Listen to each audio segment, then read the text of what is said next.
তখন নবী ঈসা আলাইহিস সালাম বলবেন, না, আমি নামাজ পড়াবো না, বরং তুমি নামাজ পড়াও।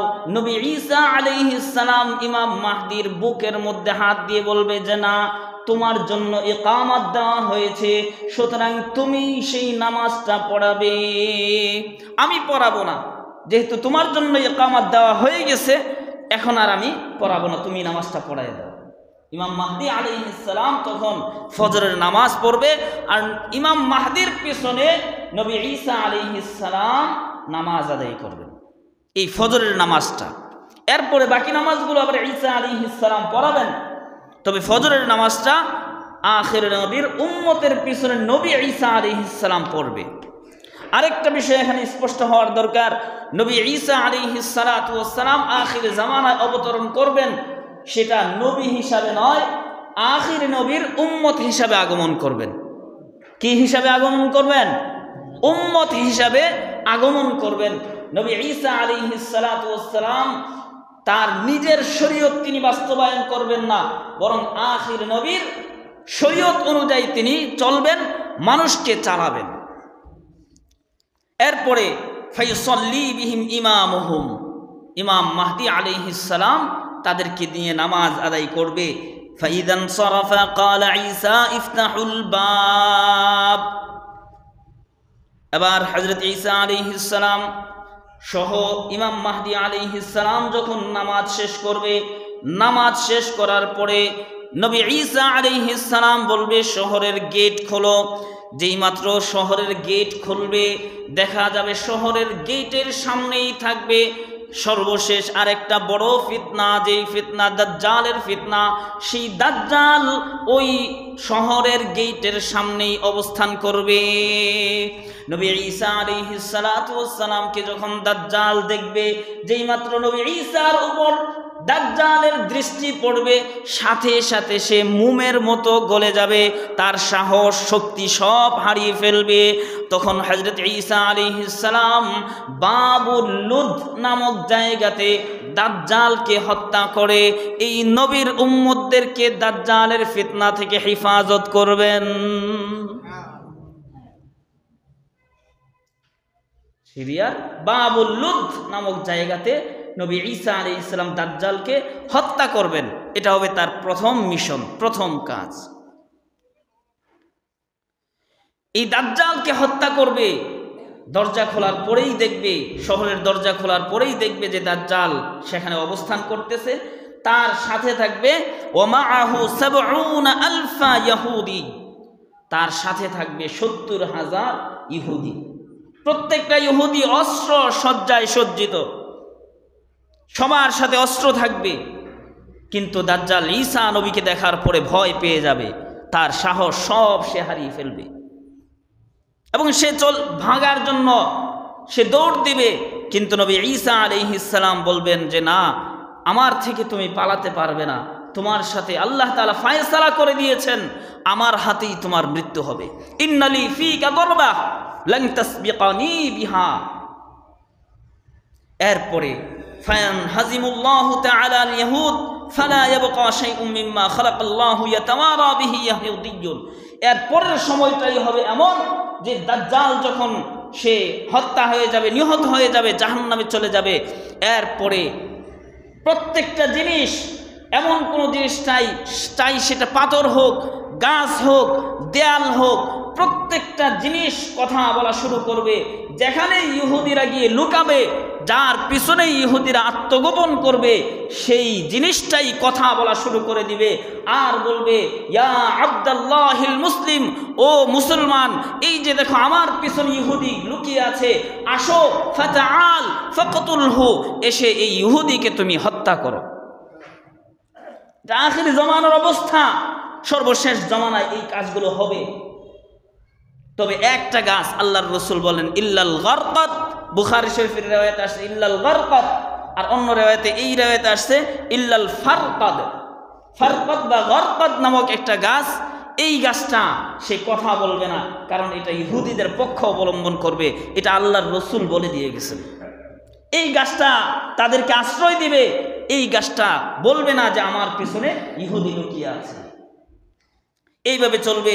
আল্লাহর রসুল বলতেছেন যে ইয়া আব্দাল্লাহ, প্রত্যেকটা জিনিস লা হাজারা ওয়ালা শাজারা ওয়ালা হাইতা ওয়ালা দাব্বা, এমনকি একটা বোবা প্রাণীর পিছনেও যদি গিয়ে কোনো ইহুদি তখন লুকায়, সেই প্রাণীটাও কথা বলবে আর বলবে ইয়া আব্দাল্লাহিল মুসলিম হাদা ইহুদি ফাতাআল ওয়াকতুলহু, হে আল্লাহর বান্দা মুসলমান, মুসলমান আল্লাহর বান্দা, এই যে তুমি এদিকে আসো, এখানে একটা ইহুদি লুকিয়ে আছে, আসো তাকে হত্যা করো। এইভাবে সমস্ত ইহুদিদেরকে তখন হত্যা করে দেওয়া হবে। এবং এই দুনিয়ার জমিনে একমাত্র আল্লাহর ইবাদত করা হবে। তখন দুনিয়ার জমিনে কোনো শিরিক থাকবে না, তখন দুনিয়ার জমিনে অন্য কোনো ধর্মের কোনো মানুষ থাকবে না, সবাই মুসলমান হয়ে যাবে। দুনিয়ার জমিনে শান্তি প্রতিষ্ঠিত হবে এবং শান্তি সব জায়গায় ছড়িয়ে পড়বে, সম্পদের প্রাচুর্য হবে, এত বেশি সম্পদ দুনিয়ার জমিনে হবে যে মানুষ যাকাত দেওয়ার জন্য খুঁজবে, মানুষ গরিব খুঁজবে, কিন্তু কেউ তার সম্পদ নেওয়ার জন্য রাজি হবে না। যাকে ইচ্ছে যাকাতের টাকা পেশ করার জন্য বলবে না, আমার সেই যাকাতের টাকার কোনো প্রয়োজন নাই, অন্য কোথাও দাও। এই একটা পরিস্থিতি আখিরে জামানায় আসবে। আজকে আমি আর আপনি সম্পদ সম্পদ সম্পদ করতেছি, সম্পদের পিছনে পড়ে আজকে সব হারাচ্ছি, ঈমানও হারাচ্ছি, আমলও হারাচ্ছি। কিন্তু আল্লাহর রসুল এক হাদিসের মধ্যে বলেন যে দেখো, আমি তোমাদের উপর অভাব অনটনের ভয় করি না, বরং আমি তো বলি যে তোমাদের এই সম্পদের প্রাচুর্যতার কারণেই তোমাদের মধ্যে ফিতনা সৃষ্টি হবে, সম্পদের মহাব্বতে পড়ে সম্পদের কারণেই তোমাদের মধ্যে ঝগড়া বিবাদ হবে, তোমরা আপোষের মধ্যে ঝগড়া বিবাদ করে ধ্বংস হবে। এটা হাদিসের মধ্যে আসছে। এর শেষ অংশে এটাও আসছে যে আমি ভয় করি হলো তোমাদের জন্য শিরকে খাফি, অর্থাৎ গোপন শিরিক, যেটার অপর নাম হলো রিয়া, লোক দেখানো আমল, এটার ভয় আমি তোমাদের জন্য করি। সম্পদের অভাবের আমি ভয় তোমাদের জন্য করি না। তো এই হাদিসের মধ্যে আল্লাহর রাসূল বলতেছেন ফায়াকুনু ঈসা আলাইহিস সালাম মিন উম্মতি হাকামান আদলা ওয়া ইমামান মুকসিতা। নবী ঈসা আলাইহিস সালাম দুনিয়ার জমিনে আসবেন, আসার পরে নিজের কোনো শরীয়ত বাস্তবায়ন করবেন না, বরং ঈসা নবী আমার উম্মতের অন্তর্ভুক্ত হয়ে আসবেন। হাকামান আদলা, ন্যায়পরায়ণ বিচারক হিসাবে আগমন করবেন। ওয়া ইমামান মুকসিতা, এবং ন্যায়পরায়ণ শাসক হিসাবে দুনিয়ার জমিনে অবতরণ করবেন। ইয়াদুকুস সলিব, তার মিশনগুলো হবে ১ নম্বরে খ্রিস্ট ধর্ম, তিনি সলিব তথা খ্রিস্টবাদকে তিনি চূর্ণ বিচূর্ণ করে দিবেন। এরপরে ইয়াদুকুস সলিব ওয়া ইয়াযবাহুল খিনজির, দুনিয়ার জমিনে যত খিনজির আছে, যত শূকর আছে নাপাক। শূকর কি জিনিস? নাপাক। কেমন নাপাক? নাজাসাতুল আইন, নাজাসাতুল আইন। নাপাকের ধরন আছে, পায়খানা যেমন নাপাক, ঠিক এই শূকরটাও জিনিসটাও এমন নাপাক বস্তু। এটা মুসলমান বুঝে না। পায়খানা যেমন পেশাব পায়খানা যত বড় নাপাক নাজাসাতুল আইন, এই শূকর প্রাণীটাও তেমন নাজাসাতুল আইন। এটা হাদিসের কথা। এজন্য নবী ঈসা আলাইহিস সালাম দুনিয়ার জমিনে যখন আগমন করবেন, তার আরেকটা কাজ হলো যত শূকর আছে সব শূকরকে তিনি হত্যা করবেন, মেরে ফেলবেন, কোনো শূকর দুনিয়ার জমিনে থাকবে না।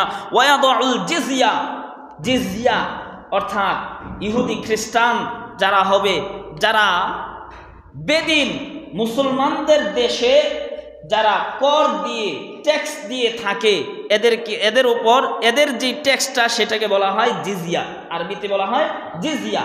অর্থাৎ মুসলমানদের দেশে কোনো অমুসলিম যদি কর দিয়ে থাকে তাহলে সেই করটাকে বলা হয় জিজিয়া। তো এই জিজিয়া নবী ঈসা আলাইহিস সালাম বন্ধ করে দিবেন। আখিরি জামানায় এই জিজিয়া থাকবে না, উঠিয়ে দিবেন। এরপরে ওয়ায়াতরুকুস সাদাকা, এবং সদকা দান সদকার বিষয়টাও তিনি উঠিয়ে দিবেন, কারণ তখন সম্পদের প্রাচুর্য হবে, তখন দান সদকা করলেও কেউ গ্রহণ করার জন্য রাজি হবে না।